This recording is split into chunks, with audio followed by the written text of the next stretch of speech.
Hey guys, good morning. Josh Norrat with Northern Mortgage coming at you with a little Monday Mortgage Mojo. The first and really only thing I want to talk about today is appraisals.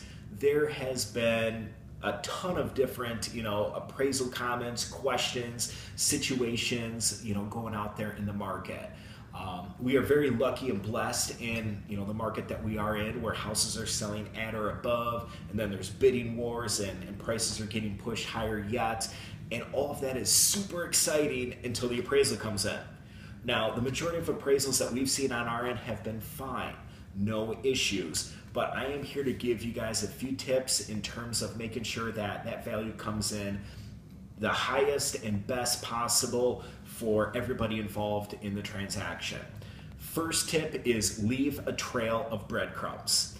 If you guys did a CMA, or if you know of comps that you used when pricing out the property, let the appraiser know. Print those off for the appraiser, put it in a folder, leave them at the house for when they go through and inspect. Also, if you knew or if you know of other homes in that neighborhood that have sold maybe for sale by owner, that have closed, those are also kind of great comps and sometimes hidden comps that appraisers are not aware of.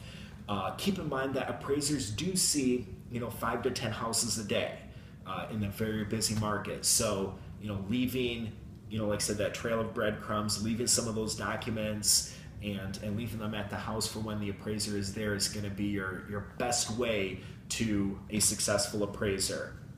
A couple of things that I've kind of seen, read, and heard out there, words like fight the appraiser and even switching to another lender.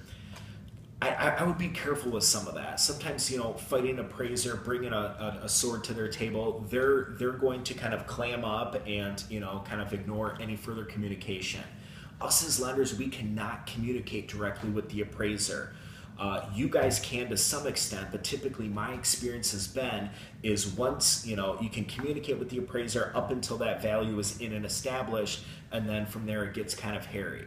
So I cannot stress enough that by doing some of that front end work, by leaving some of those comps, updates that to the property that have been done, things like that will help you have the most successful appraisal possible on your transaction. And kind of another quick tip too is choose local lenders. Choose local entities, because we have more control over the appraisal process than that of bigger national conglomerates that are forced to use some bigger or national appraisal management companies. So guys, if you have any questions on appraisals, do not hesitate to reach out. We're excited to help. We're dedicated to making sure that your transactions are successful and that all the moving pieces close together perfectly. So thanks for tuning in. Josh Norrat with Northern Mortgage. Don't let your mortgage go south. Call Northern.